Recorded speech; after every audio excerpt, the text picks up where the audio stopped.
ojja kunkolera ku nusu kasanvu kuba ngenda buteeka mu transport agende Nairobi. Maama line ebbumba ndisima wa nnyoko. Kasanvu olinga agerege ebintu byange byenkola. Oyo ye mukadde waffe Muzeeyi Siraji Ssebbanja abasinga gwe tumanyinga Muzeeyi Kalali. Muzeeyi Kalali okusooka yali Muzeeyi Ssempa awo nga azannya oluyimba ekifuula nnenge olwa Lord Fred Sebata era lwe luyimba lwe yasookerako ddala okubeera ng'azannya naye ng'ogenda kujjukira nti ono y'omu ku baana ab'Amatendo Demonstrational School be bayita mu ssomero ery'e Kajjansi era n'abanga afuuse kino fe kye tumulaba. Jemu bulijjo gw'obadde onkubira mwagalamu okwesiba nnyo ku bannamu kuntabula butabuzi mutwe n'olyoka nkugamba ogumu kasanvu n'oŋŋamba nti si kasanvu ate mwami kikyolemaganye ne kasitoma tikasitoma akyo Siraji Ssebbanja Muzeeyi Kalali gwe tumanyi obudde buno atemera mu myaka 59 ono yazaalibwa 1966 yazaalibwa ali ezana azaalibwa nga 13 omwezi ogw'omusanvu azaalibwa omugenzi Aida Nakabugo nga ono yafa 1997 era bw'atyo n'aziikibwa wali Ekitende naye nga Muzeeyi Kalali oba Muzeeyi Ssebbanja ogenda mutegeerako ebintu bino ekisa ky'okuyimba kino yakyesogga mu mwaka gwa 1993 n'oluyimba Nfuuse Butwa lwe yayimba ne ssenga mwanyina omulungi Alice Nabata.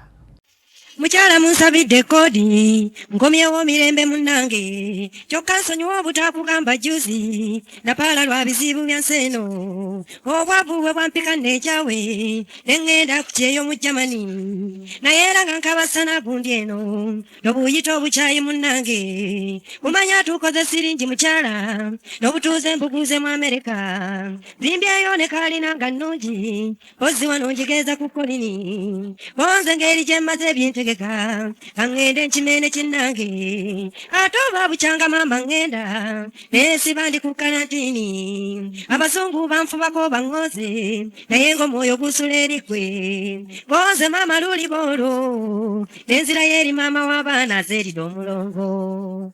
Kale ku lutambi ekijjulo kya Bulaaya kwe yafulumiza oluyimba lwe olwamuleetera ddala era okwo kwaliko oluyimba olumu kwezo ennyimba ze nkyasinze okwagala sitya kufa naye mabujje gange gigannuma gwe wenna ali eyo ngo oli muzadde weekakasa nti okuzaala kintu kirungi ne obwamulekwa engeri gye bulumamu sisuubira nti oyinza okubeera nga totya kufa. Kale ye agamba okufata kutya naye amabujje ge gamuluma nange bwe gutyo mbeeraawo ne ŋŋamba Mukama Katonda weerukyanga luntutte Muzungu Edina Ruth mulekeraani bantu bange musobola okumubudaawuda webanga ngenze bannaaye abasobola omuntu oyo munnange kubanga bino twogera ku kufa abalala ne bagamba Muzungu ate ayogera ku kimunnange lwe lugendo gwe n'ogamba nti oneekweka mu nsozi lugenda kujjayo lukutwale. Kale tuliko Muzeeyi Kalali gwe tugenda okubeera nga tutunuulira olunaku olwaleero. Mugole oyo musajja akugamba ki tukulage ku buwedde bandageko okwo genda oleete ku buwedde bambadde njagadde obuntu nga 10 emotoka esobola okutuuka wano abakazi bwe batamanyi mirimu eyandireese n'akulegera nti waliwo na buno kati antunuulira butunuuliza ali bukumbubira onombubira onoondya bulinga Ama's Closet ffe tukyasinze okutuusako ebyambalo eby'omulembe okuva e China omuli zi tops, skirt, office pants, legging n'ebirala bingi tusangibwa ku Ham Shopping Grounds Block D mu room 252 ne 099 okumpi n'ekizimbe ekya Jesco Beauty Center opposite Total Business. Olaba Block D wetandikira kati yambuka amadaala edduuka ly'osookerako ku kkono ly'erya Ama's Closet. Tutunda ekimu ekimu n'okusuubuza tukubire ku 0701 93 83 16 oba 0762 89 82 01. Ama's Closet, where fashion meets you. New Subs Fashions tukutuusako ebiteeteeyi kw'ossa abaya, engatto, ensawo z'abakyala, jackets, jeans n'ebirala. Tusangibwa ku Wilson Street ku kizimbe ekya Sunset Arcade ground floor shop number 2 okututuukako va ku Pioneer Mall otambule ngadda ku Arua Park yisa ekizimbe ekya Wilson 1 oyite ku Health Link Pharmacy kati awo weekoma yambuka amadaala gakuyingize ku Sunset Arcade awo ng'otutuuseeko engoye zaffe tuzijja China, Egypt, Vietnam n'amawanga amalala omukyalo omwambazi omulungi ayambala naffe. Yino Chikaya College School essomero eryegulidde erinnya mu kusomesa abaana ate ne bayita ssomero lya Dene Boarding mix y'abawala n'abalenzi senior 1 paka senior 6 balina library science ko ne computer labs byonna bijjudde balina arts ne science subjects co-curricular activities ko ne section y'ebyemikono omuli okusiba enviiri okukanika n'ebirala ebigwa mu kkowe eryo omwana n'ava ku ssomero lino ng'ali self contained kyewuunyisa ensimbi zaabwe ze zijja mu nsawo ya buli muzadde basange Chikaya Bulenga Mitiana Road okumanya ebisingawo noti 757 mukaganya emwemu 57. B is a hotel and bar. Tusangibwa Nsago ku lw'Ennakawuka ku lw'empeereza ennungi tukola essaawa 24. Tulina ebifo ebisulwamu nga biyonjo ebiddaabirizibwa buli kadde ebyemizannyo ng'okulaga omupiira okuzannya pool n'ebirala ebbaala ejjudde obulungi emmere ekutuukako mangu paakingi nnungi ate nga security eri gguluggulo okubuukinga n'okumanya ebisingawo kuba ku 070 79 12 04 oba 058 98 77 Asatumunya, you are not easy when you are not at B is a hotel and bar. Come and experience the ultimate in comfort, entertainment and security with B is a hotel and bar. Nsago Nakauka Road. Plan B Records ye studio yokka ekuwa ekiri ku mulembe oyagala ku recordinga luyimba ku Plan B Records tu recordinga nyimbe z'ekika kyonna nga raga, reggae, kadongo kamu, afrobeat, band music n'ebika bya music byonna eby'enjawulo era tukozesa ba producer abalina obukugu kati gwalina essomero kwaya naawe omuyimbise kinoomu jangu tukolere oluyimba oluli ku mutindo ku miwendo egy'okuteesa. Plan B Records.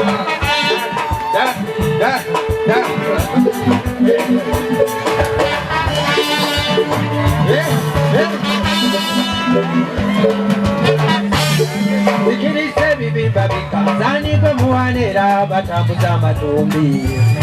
Zikirize bibimba bikazani kwe muwanera batambuza amatumbi.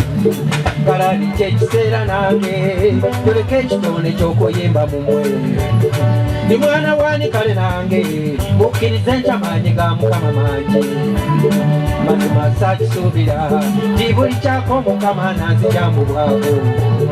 Batukola ebivuuno bingi nze funa okuyimba kwali kunnemye bataayi.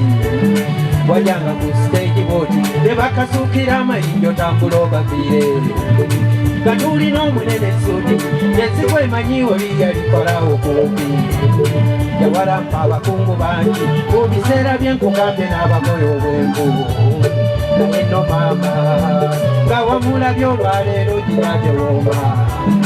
Zikirize ebibimba bikagwa ani yali amanyi nti Ssuubi alibanga bwali kati. Bannange ebibimba bika teeka kweyisa mu byensi ekyoka. Zikirize ebibimba bika n'okuwummula sekutuuka. Betulabye emirembe maama ekirimu enzikizaako atugudde wala. Kale bwentyo nkugambye nti Muzeeyi Kalali aweza emyaka 59 yazaalibwa mu 1966 nga 13 omwezi ogw'omusanvu. Muzeeyi Kalali azaalibwa Haji Madeni ye yali yeekazaako nti nze Haji Madeni sitya mabanja sikolerera mabanja era ono musajja musuubuzi wali mu bitundu by'ezaana musajja mukukutivu ng'omulimu guno agukoledde ddala emyaka kumpi 60+ nga asuubula era ne Muzeeyi Kalali naye ojja kujjukira nti okusoma we kwagaana yasuubulako n'ekitaawe era n'akola n'ezibbuca naye Muzeeyi Kalali ebimu by'olina omutegeerako is a professional boxer, professional boxer mukubi wa bikonde era y'omu ku baana abayita mu Kampala Boxing Club enakibufubo ba KBC. Wabanga akyali mu KBC eyo lumu asisinkana General Idi Amin Dada eyali agenze okubakyalirako omusaze Kawungezi era weyacha the beast ndi yatuuka n'abasaba challenge kubanga nti yali nkola ye ng'atambula mu boxing clubs ez'enjawulo ne mu mizannyo ez'enjawulo n'akyalirako abantu n'alaba abantu engeri gye bakola era y'ensonga lwaki nti ku mulembe gwa General Idi Amin Dada Uganda yali waggulu nnyo mu bintu eby'emizannyo nti ne gavumenti yali eteekamu obuteefaananyirizaako ku mulembe guno nti kituufu gavumenti eteekamu naye eteekamu ekyo ekyemezeza naye eri gavumenti yali eyambako ekimera okubeera nga kimera n'okulanda kati yeyo enjawulo yali ku General Idi Amin Dada kale bwatyo bwatuuka mu Kampala Boxing Club n'abasaba challenge era anti yayingira ring n'abagamba ayagala okumuchallenginga jangu jjukira tine General Idi Amin Dada yali boxer era bwatyo teri yanyiga buli omu yamutya kale bwatyo n'agenda nga buli omu amuwaako ku handshake oba okumukwatako mu ngalo era Muzeeyi Kalali weyatuuka akunyumiza nti mu bintu byonna ng'ovudde ku height ya General Idi Amin Dada gye yalina kyajjukira obulungi kyekyali ekibatu pam nti yamukwata mu ngalo bwati n'abuna engalo zino ng'oyinza okulowooza nti akutte kanusu ak'ebitaano oba ekinusu kyonna n'akibutukira bwati naye nti ebintu ebimu ku ebyo bye yamugamba byajjukira nti yamukuutira okubeera nga anywerera ku nsonga kubanga nti mu practice gye yalaba enkuba ya Muzeeyi Kalali enkasuka nejjabusa engeri yazikola nga yanjawulo era ono Muzeeyi Kalali eyamutwala eyo yali Abdu Kalule yali naye mwana w'ezzana naye nga ye mukenkufu yali abasingako ate Kalali we yatuuka munnange ebikonde ne binoga bulungi naye nga kino kyonna kyagenda okujja oluvannyuma lwa Muzeeyi Kalali okubeera nga ebitabo bigaana naye nga muntu wange nga tukyaliko omukadde waffe Muzeeyi Kalali oba Siraji Ssebbanja Muzeeyi Ssempa mutabani wa Haji Madeni sikolagana na babanja sikolagana na Madeni waliwo ekitabo kya mukadde waffe Muzeeyi Magala Abaganda Abasookulumu mu myaka 2024 ekitabo kino kyawandiikiddwa Muzeeyi Magala tazibwawo bali kyewuunya kitaasimbwa ng'oyambadde musajja alumbwa musajja wa Kabaka omulyanaka Magala tazibwawo bali kyewuunya kitaasimbwa ng'oyambadde musajja alumbwa muzzukulu wa Eseri Nakibuka eyazaalibwa mu 1919 n'afa nga 24 Ogwekumi 1991 ono mukadde waffe oba jjajja Eseri Nakibuka jjukira baali bawano ku Mityana Road eyo ebunyaka baali bagenze wa senga wa Muzeeyi Magala oba wa muwala wa Nakibuka gwe baali bagenze okukubagiza eyafiirwa muwala we eyafiirwa bba era bagenda okutuuka ng'ate muwala waabwe oba senga wa Muzeeyi Magala ali mu ddwaliro wano gundi mu ddwaliro ekkulu Mulago nga mulwadde era mu ddwaliro yamalayo kumpi emyaka 2 era yagenda okudda nga munaye abagenda omukubagiza we bali ewaka bakyalinze wewaka nno mu kukubagiza bamalawo emyaka 7 okumaliriza nga ate mukadde waffe Nakibuka munange alugenze emboozi mpitirivu z'ogenda okusanga mu kitabo kino kale nkusaba onoonyeeko ku kitabo kya mukadde waffe Muzeeyi Magala oba oliawo olina byogenda okubanga oyiga mu kitabo kino ekikolwa ebintu byeyateeka muno mulimu ebifaananyi na biki byonna yabiteeka mu kitabo ky'Abaganda Abasuukulumu nkusaba nti kinoonyeeko obeere nga okifuna Manisuri togenda komawo mu maguli side eri mutubasanyukidde era mwebale buwagizi bwammwe tubagala nnyo mutwagala nnyo tukitegedde katusikende mu maaso nga tutambula mpola mpola mu lugendo lwaffe tulabe gye tunaakomekereza ani akuba emiyembe oyo Muzeeyi yenze sote Muzeeyi nakimwero maama Bosunye nebbeere. Kale bwetyo program abo beba sponsor baffe munkusaba nti muntu wange banoonyeko genda owagire New Sabisi Fashions, Amas Closet for Tops and more abo bali ku Ham Shopping Grounds, then Chikaya College and Vocational School bali Ebulenga, St. Michael Educational Center bali Chiwanga Mukono, Twinex International ne Plan B Records. Gwe yetaga enyimba zino osobola okunsanga Kasubi ku Basooka Kwavula stage wenkolera emirimu gyange. Kale okusoma kwa mukadde waffe obuzaale bazaalibwa abaana 19 Haji Madeni be bamuva mu ntumbwe era Muzeyi Kalali mwana wa mukaaga, naye abaana bano 19 bava mu bakyala ab'enjawulo nga mukadde waffe omugenzi Aida Nakabugo ye yazaala abaana 3 be yazaalira Muzeyi Haji Madeni. Yazaalira Haji Madeni mulimu Abdul Wamala ye mwana omukulu Naluyati Nakagwa ye mwana omulala ye ali mu bitundu bye Mubende ne Muzeyi Kalali ye mwana owokusatu. Okusoma kwa mukadde waffe mu ku bantu abayitayo nga n'oluzungu luna alutegera yatandikira ku Najjanankumbi SDA eno yasomera ekibiina eky'olubereberye okutuuka mu kibiina ekyokubiri we yava okugenda ku Seguku CU oba Seguku Church of Uganda nge yatulira ekibiina ekya7 kati wavao yagenda ku Kololo High School n'asomerayo S1 okutuuka ku Senior 2 era awo sente wezaatuuka okubeera nga zimubula n'atasobola kubeera nga yeeyongerayo n'emisomo. So mukubeera nga azeeyo ku kyalo kubanga kigambibwa nti Haji Madeni ye yali si mujjumbize mu nsonga z'okubeera nga aweerera abaana era mukadde waffe omugenzi Aida Nakabugo yali asomesa kale sente wezaggwa wewaka munange ate Muzeyi Kalali kwe kutuula waba atudde n'afuna waliwo kojjawe omugenzi Peter Sugge yali asomesa ku Namaswa College of Commerce. Oyo yamutwala abeerenga amusomesa nga basala ku musaala gwe naye ebyembi aba akyasoma munange ebintu tebyasobola kugenda mu maaso ate mukadde waffe kojja waffe Peter Sugge bw'atyo Mungu n'amujjulula era munange anti baali basala ku musaala yalina okutuula nadda ewaka. Waliwo kojja bamuyitanga Mukiibi.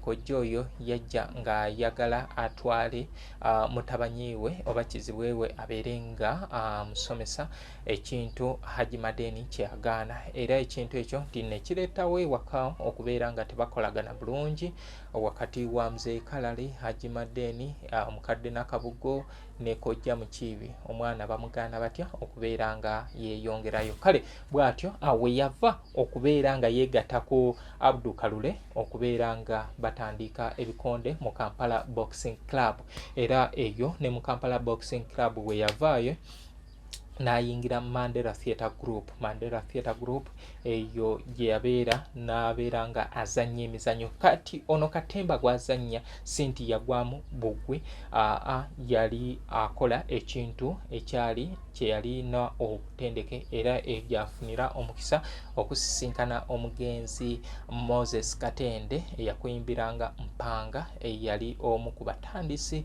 b'ekibiina Lukwata Gita Singers. Moses Katende yafa mu mwaka gwa 1989 n'aziikibwa wali Nakifuma ku kyalo Magogo.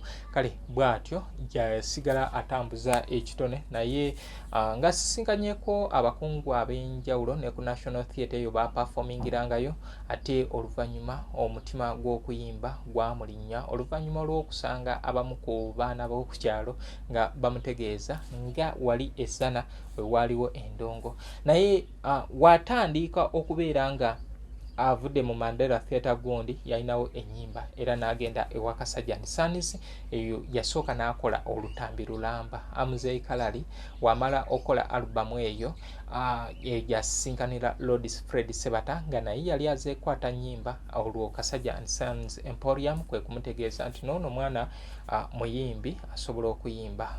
Lord Fred Sebata nti ng'awulirizaamu ku nnyimba ze yalaba nga tebigatta bulungi era kwe kumusaba abeere ng'akola ki agende Kajjansi ku Matendo Demonstration School ayige okuyimba, okuwandiika n'ebintu ebifuga omuyimbi. Njogera tosobola kufa n'osituka n'okola ki? Kugambye situkawo. Akakati kampi ng'obulamu bw'ensi eno. Era bw'atyo tiyaddayo eka kubanga by then yali abeera wano e Makerere mu Binyira, kwe kutegeeza mwanyina n'amutegeeza n'amuyitiramu ku nsonga ez'okubeera nga ayagala agende ate ayige endongo. Ti bamuwaayo obusente obumu muzeeyi Kalali simanyi obusente bwaffe obulala buli bwe wafuna mu ngeri eri wabuzzaayo oba nedda. Anyway, muzeeyi Kalali y'omu ku mikwano gyange, be bamu ku bantu abandera mu kisaawe kino.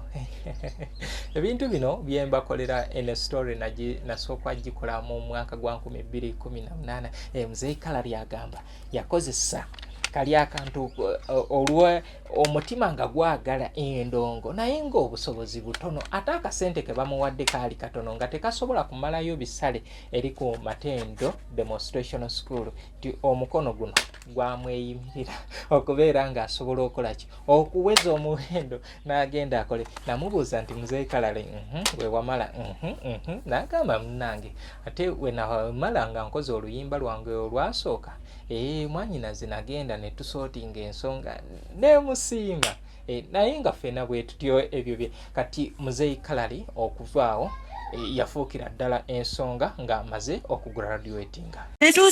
Kale bw'atyo we yamala okugraduatinga aba Matendo Promoted Singers bamulonda, oba muzeeyi Lord Fred Sebata yamulonda okubeera omu ku bazanyi abazannyanga mu mizannyo gye, era omuzannyo gwe yasooka okuzannya yali ye muzeeyi Sempa ng'azannya ekifuula nnenge. Naye oluvannyuma ekibiina Lord Fred Sebata ng'abagambye mbawummuza buli omu adde yawandiike ebbaluwa esaba okuyingira, bw'atyo mukadde waffe yaddayo ewaka, era bw'atyo kwe kwegatta ku Nantalabika Gita Singers. Nantalabika Gita Singers yali ekoleddwa abaana abaagobwa mu kibiina kiri ekya Matendo Promoted Singers ne Matendo Demonstration Matendo Mobile ne beekolamu omulimo ne bakola ekibiina ekyo nga beegatiddwako omukyala w'omunene Pros Nanyiti Sebata. Mukama Katonda nga mpadde obulamu ngenda tandikira ano emboozi eno, naye nga nkusaba nti gwe ajja nampagira okola ky'amaanyi nnyo weebale kubanga weerekerezanga ku kikumi kyo n'okimpa munnange nange nensobola okubanga mbeerawo. Kati waliwo abajja nga mwetaaga ennyimba zino nkugamba nyimbiramu, ate nkusaba wooba ozze ku WhatsApp yange jangu n'obuvunaanyizibwa wontunuulira ondaba oli najja hayi ri sitera ziddamu olina omubugamba nsaba ompe ku mannya go kw'osajja owangalira n'akugamba amanya gaaki nzize ku bizinesi. Mukwano bizinesi togenda gikola nange nga tosobola kweyogerako. Nze wemba nkola ano programu buli olukya nsooka kweyanjula nti nze Muzungu David Kadongo Kamo music analyst, era neeri nga nfundikira programu era nkola ekintu kyekimu ekyo. Kati gwe gwani atakola kintu ekyakikula ng'ekyo. Kale bantu bange mubeere bulungi, mweraba n'omulundi omulala tugenda kusisinkana tubeere nga twongerako emboozi, naye nga nkugambye nti bano be bateeka mu ssente. Ama's Closet for Tops and More basange ku Ham Shopping Grounds Broco D edduuka 252. Then tulina New Subs Fashions abo bali ku wali ku Sunset Arcade, genda obeere nga weefunirayo ebyambalo ebyanjawulo. B is a hotel and bar bali wali ensago. Kale muzeeyi Kalali y'omu ku abo bannakatemba ababaddewo mu nsiike y'okusanyusa Abanayuganda okumalira ebbanga eddala, naye nga bangi ababaddewo bannakatemba ab'enjawulo, ba Moses Katende, ba Hussein Kabogoza, ne tubeera ne Freddy Mbalire Katete, Isembusi John Bosco Kadolindo, David Kizito Koloneri, abantu ab'enjawulo tulina kati muzeeyi Maliko, abantu abo bonna weebali bazanya bulungi, Basekiganda Steven. Kale muntu wange beera bulungi, weeraba. Ama's Closet ffe tukyasinze okutuusako ebyambalo eby'omulembe okuva e China omuli zi tops, skirt, office pants, legging n'ebirala bingi tusangibwa ku Ham Shopping Grounds, Block D, mu room 252 ne 099 okumpi n'ekizimbe ekya Jesco Beauty Center opposite Total Business. Olaba Block D wetandikira kati yambuka amadaala edduuka ly'osookerako ku kkono lye lya Ama's Closet. Tutunda ekimu ekimu n'okusuubuza tukubire ku 0701 93 83 16 oba 0762 89 82 01. Ama's Closet, where fashion meets you. New Subs Fashions tukutuusaako ebiteeteeyi kw'ossa abaya, engatto, ensawo z'abakyala, jackets, jeans n'ebirala. Tusangibwa ku Wilson Street ku kizimbe ekya Sunset Arcade ground floor shop number 2. Okututuukako va ku Pioneer Mall otambule ngadda ku Arua Park, yisa ekizimbe ekya Wilson 1 oyite ku Health Link Pharmacy. Kati awo weekoma yambuka amadaala gakuyingize ku Sunset Arcade. Awo ng'otutuuseeko engoye zaffe tuzijja China, Egypt, Vietnam n'amawanga amalala. Omukyala omwambazi omulungi ayambala naffe.